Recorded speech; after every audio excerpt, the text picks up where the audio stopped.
L'intelligence artificielle, on en entend parler partout. Elle transforme déjà notre quotidien. Mais la vraie question, c'est est-ce que la France est vraiment prête pour le choc qui s'annonce?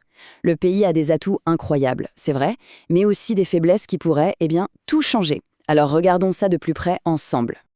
Bienvenue sur la quotidienne de l'IA, la rubrique du premier site d'information sur le sujet, ia-info.fr. Pour ce décryptage, on s'appuie sur une analyse prospective vraiment intéressante de Didier Taormia, publiée en novembre 2025. Ça nous donne une vision assez fascinante de ce que pourrait être l'avenir numérique de la France. Alors notre parcours va se faire en 5 temps. D'abord, on verra pourquoi la France est une sorte de laboratoire numérique. Ensuite, on parlera de la double face de l'IA, puis son impact sur les métiers, les grands défis pour l'adopter de façon responsable, et pour finir, le rôle que chacun a à jouer là-dedans. Allez, on commence tout de suite avec notre première partie. La France, un véritable laboratoire numérique. Et tout ça repose sur un socle de connectivité qui est la clé de toute l'innovation. Il faut bien comprendre une chose, le déploiement du haut débit a littéralement tout changé. Sans cette infrastructure super solide, impossible pour des technologies comme l'IA de s'épanouir. C'est le terrain de jeu en fait, indispensable à l'innovation.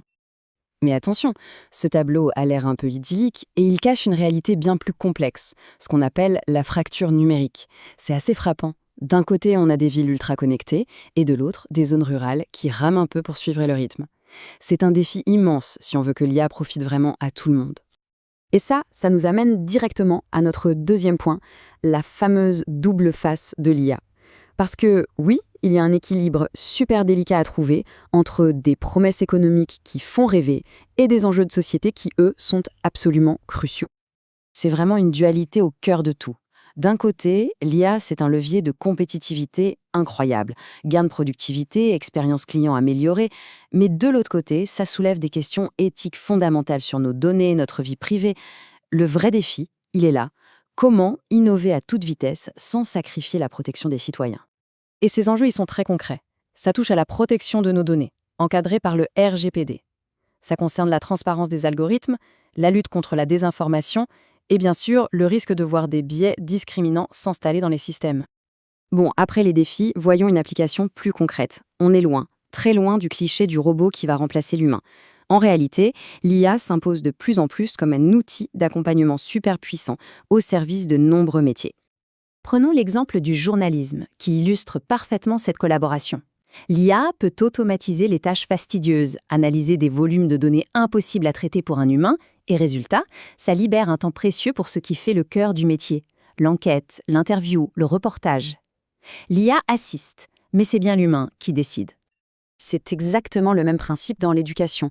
L'IA peut créer des parcours sur mesure pour chaque élève, mais la technologie reste un outil.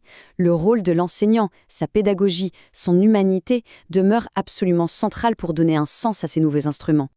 Mais pour que toutes ces belles promesses deviennent une réalité, il y a 3 gros défis à surmonter. Et ils ne sont pas des moindres. On parle de sécurité, de transparence et bien sûr de l'emploi. Le tout premier défi, c'est la sécurité. L'IA repose sur des infrastructures numériques qui sont des cibles de choix. Assurer leur robustesse contre les cyberattaques, c'est primordial. Sans confiance, il n'y aura jamais d'adoption massive. C'est aussi simple que ça. Deuxième défi, celui de la boîte noire. Il est essentiel de pouvoir comprendre comment un système d'IA arrive à une conclusion. Cette exigence de transparence et la possibilité de contester une décision, ce sont des conditions non négociables pour une acceptation sociale. Et enfin, le troisième défi, celui qui fait peut-être le plus peur, l'emploi. Oui, l'automatisation va transformer de nombreux métiers. C'est une certitude. Ça rend d'autant plus crucial le fait d'accompagner cette transition par la formation et la reconversion. Il faut anticiper, pas subir. Face à tous ces défis, une question fondamentale se pose. Comment est-ce qu'on peut s'assurer que cette technologie formidable reste bien un outil au service de l'humain et que ça ne soit jamais l'inverse? La réponse, en fait, se trouve dans notre dernière partie. La solution n'est pas magique et elle n'appartient pas à un seul acteur. Elle repose sur une responsabilité qui est partagée par l'ensemble de la société. La gouvernance de l'IA, ça doit être un vrai effort collectif. Les pouvoirs publics fixent le cadre, les médias informent et les citoyens participent au débat pour qu'on puisse faire des choix éclairés tous ensemble. Et les autorités françaises ont bien compris cet enjeu. Leur action se structure autour de 6 axes clés, de la recherche à la formation en passant par l'éthique et l'inclusion numérique. L'objectif est de bâtir un écosystème d'IA à la fois puissant et digne de confiance. Au final, tout l'enjeu est parfaitement résumé dans cette citation issue de l'article. Il ne s'agit pas seulement de technologie, mais bien de construire un projet de société où l'IA sert le bien commun, améliore le travail et renforce notre démocratie. Alors, la question reste entière. La France, forte de ses atouts mais consciente de ses défis, saura-t-elle piloter cette transition pour en faire une véritable réussite, à la fois humaine et sociale?